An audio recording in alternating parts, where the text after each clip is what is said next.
சோமதேவ சர்மா 1951 சாஸ்திர பண்டிதர். ஸ்ரீ ராமச்சந்திரருக்கு கடந்த பல வருடங்களாகவே தெய்வீக கனவுகள் இடைவிடாமல் அனுதினமும் தோன்றிக்கொண்டே இருந்தன. அதில் ஒரு சில கனவுகளில் பிரணவ சித்தியை பற்றி விரிவாக எடுத்து சொல்லப்பட்டது. எனவே அவருக்கு பிரணவ சித்தியை அடைய வேண்டும் என்ற ஆவல் உண்டாயிற்று. ஆகையால் பிரணவ சித்தியை பற்றி மேலும் பல நடைமுறை விளக்கங்களை அறிந்து கொள்ள யாராவது சமஸ்கிருதத்தில் நல்ல தேர்ச்சி பெற்ற பண்டிதர்களை அணுகினால் தெரிந்து கொள்ளலாம் என்ற எண்ணத்தில் இருந்து வந்தார். குருவாரத்தில் சந்திப்பு. அப்பொழுது அவர் 45 வயது இருக்கும். அந்த சமயம் அவர் அம்பத்தூர் வெங்கடாபுரத்தில் வசித்து வந்தார். மதராஸ் பட்டணத்தில் பிராட்வே பகுதியுள்ள தங்கசாலையில் சோமதேவ சர்மா என்ற சமஸ்கிருத பண்டிதர் வாழ்ந்து வந்தார். அவர் வேத உபநிஷத்துகளில் சிறந்த தேர்ச்சியும் நிபுணத்துவமும் பெற்ற அறிஞர் ஆவார். அவர் இண்டோலாஜிக்கல் இன்ஸ்டிடியூட் தியாலஜி டிபார்ட்மெண்ட்டில் பணிபுரிந்து கொண்டிருந்தார். ஸ்ரீ காஞ்சி மகா பெரியவரிடம் அளவில்லாத பக்தி பூண்ட அடியவர் ஆவார். சோமதேவ சர்மாவை பற்றி கேள்விப்பட்ட ஸ்ரீ ராமச்சந்திரர் ஒரு வேளை அவரை அணுகினால் பிரணவ சித்தியை பற்றிய விளக்கங்களை அவரிடம் நேரில் அறிந்து கொள்ளலாம் என்ற நோக்கத்துடன் அவர் வசிக்கும் இல்லத்தை தேடி சென்றார்.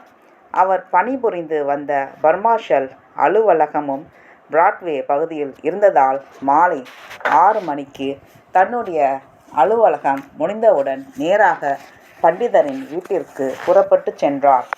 செல்லும் வழியில் ஒரு பை நிறைய ஆப்பிள், ஆரஞ்சு, வாழைப்பழங்கள் என காணிக்கைகளாக பல வகைகளை எடுத்துக்கொண்டு சென்றார். ஸ்ரீ ராமச்சந்திரர் சமஸ்கிருத பண்டிதரை சந்திக்க குருவாரமான வியாழக்கிழமையை தேர்ந்தெடுத்து அவருடைய இல்லத்தை அடைந்தபோது பண்டிதர் ஒரு பலகையின் மீது அமர்ந்து கொண்டு வேத சாஸ்திர புத்தகங்களை ஆழ்ந்து படித்து கொண்டிருந்தார். சோமதேவ சர்மா பிரதி வியாழக்கிழமை தோறும் மௌன விரதத்தை கடைப்பிடிப்பவர். ஆதலால் தன்னை நாடி வந்த ஸ்ரீ ராமச்சந்திரரிடம் கை ஜாடையின் மூலமாக உங்களுக்கு என்ன வேண்டும் என்று வினாவை எழுப்பினார். தன்னை அறிமுகம் செய்து கொண்ட ஸ்ரீ ராமச்சந்திரர் தான் அவரை நாடி வந்த காரணத்தை கூறினார். அதற்கு பண்டிதர் சைகையின் மூலமாக நாளைக்கு மாலை வந்து தன்னை சந்திக்கும்படி கூறினார். பண்டிதரின் வரட்டு கௌரவம். மதராஸ் எஸ்பிளேனேடு பகுதியில் தலைமையிடமாக கொண்டு இயங்கி வந்த பர்மாஷல் அலுவலக வேலைகளை எல்லாம் துரிதமாக முடித்துக்கொண்டு பண்டிதர் குடியிருக்கும் தங்கசாலை தெருவிற்கு விரைந்து நடந்து சென்றார்.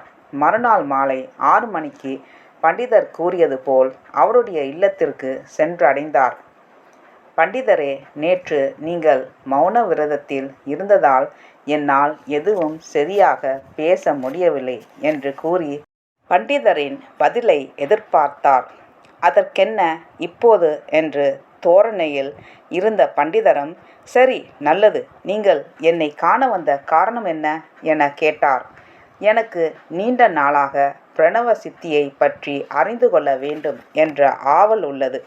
எனவே நீங்கள் பிரணவ சித்தியை பற்றிய யோக விளக்கங்களை எல்லாம் எடுத்து கூற வேண்டும் என நான் அவரை காண வந்த காரணத்தை பணிவன்புடன் விண்ணப்பித்து கொண்டார். பண்டிதர் முகத்தில் ஏகப்பட்ட ஆச்சரியம் விரிந்தது. ஸ்ரீ ராமச்சந்திரரின் அலுவலக உடையான வெள்ளை பேண்ட்டு, ஷர்ட்டு, முகத்தில் நரைத்த மீசை ஆகிய இந்த வெளி தோற்றத்தை கண்டு சரியாக எடை போடவில்லை. அவருடைய ஆன்மீக பின்னணியின் அனுபவங்களை பற்றி எதுவும் விசாரித்து அறிந்து கொள்ள ஆர்வமும் காட்டவில்லை.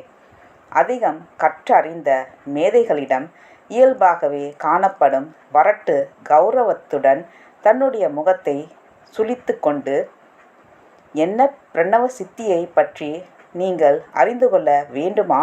அது எப்பேற்பட்ட நிலை என்பது உமக்கு தெரியுமா? அதெல்லாம் மிக உயர்ந்த நிலை. சித்த புருஷாலும் மகா தபஸ்விகளும் கடைப்பிடித்த வழிமுறைகள். அது உங்களுடைய நிலைக்கு அப்பாற்பட்ட விஷயமாகும் என வேண்டா வெறுப்பாக பதில் கூறினார்.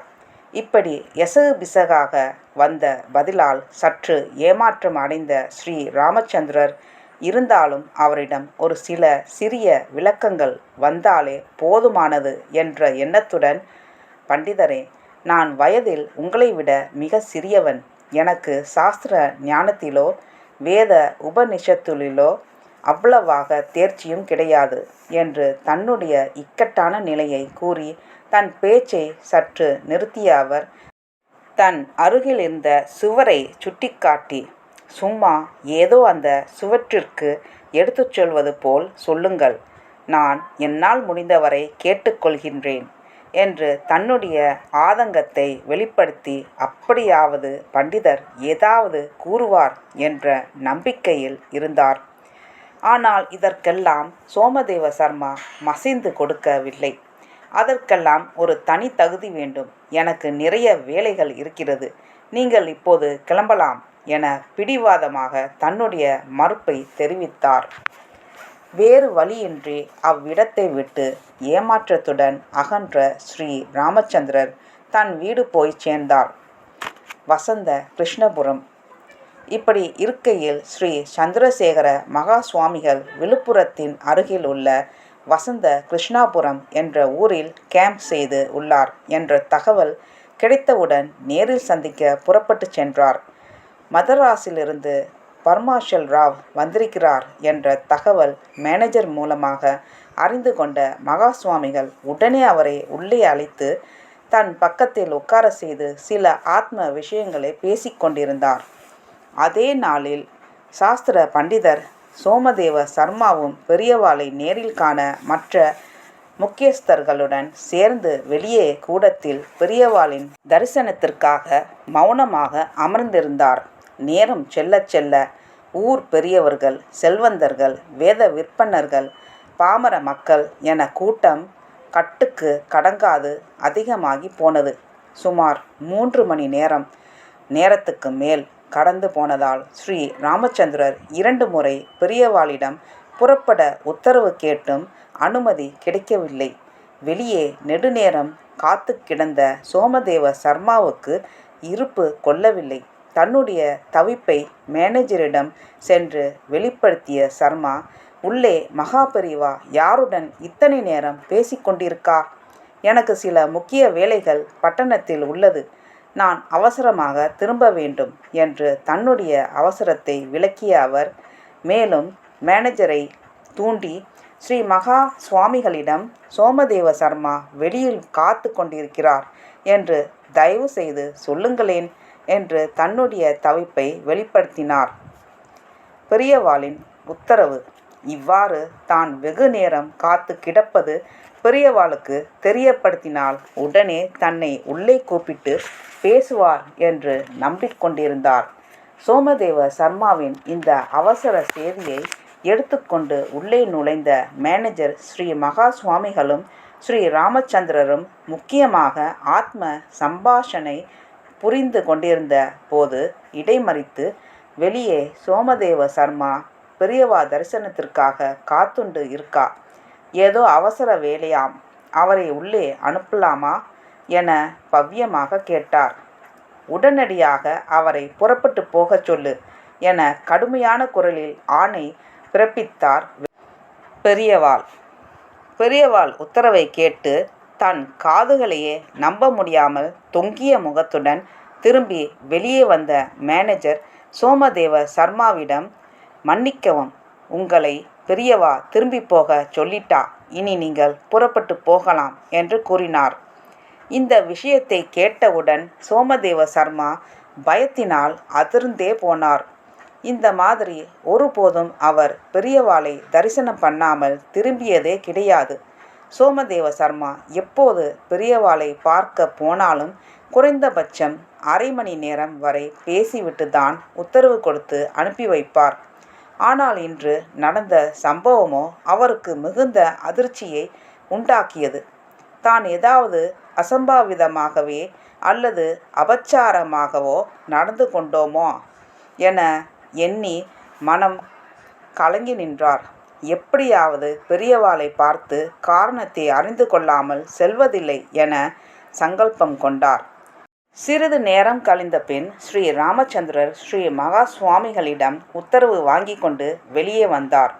கூடத்தில் அமர்ந்திருந்த முக்கியஸ்தர்களின் கண்களும் பெரியவா இருந்த அறையின் பக்கமே இருந்ததால் அங்கிருந்து தலை முழுவதும் நரைத்து போன முடியுடன் வெள்ளை உடை உடுத்திய இளவயது தோற்றம் கொண்ட நபர் வெளியே வந்ததால் எல்லாருடைய கவனமும் அவர் மேல் திரும்பியது. இந்த தலை நரைத்த இளவயது நபரா இவ்வளவு நேரம் பெரியவாளுடன் மணிக்கணக்கில் பேசிக்கொண்டிருந்தார்? இவர் யாராக இருக்கும் என அங்கு அமர்ந்திருந்த அனைவரின் சிந்தனையும் ஓடிக்கொண்டிருந்தது. அந்த திரளான கூட்டத்தின் நடுவே மேனேஜர் அருகில் சோகமே உருவாக தாங்க முடியாத துக்கத்துடன் நின்று கொண்டிருந்த சோமதேவ சர்மாவை அடையாளம் கண்டுகொண்ட ஸ்ரீ ராமச்சந்திரர் அவரை நேருக்கு நேர் பார்த்து தன் இரு கரங்களை கூப்பி அவருக்கு ஒரு நமஸ்காரத்தை செலுத்தினார். அப்பொழுது சர்மா இருந்த கலவரத்தில் முதலில் யாரோ ஒரு நபர் என்று எண்ணி அவரும் பதிலுக்கு ஒரு நமஸ்காரத்தை செலுத்தினார். முதலில் அவருக்கு ஸ்ரீ ராமச்சந்திரர் ஏற்கனவே தமக்கு அறிமுகமான நபர் என்ற அடையாளம் கொள்ள முடியவில்லை. நன்றி, வணக்கம். அடுத்த பகுதியில் பார்ப்போம்.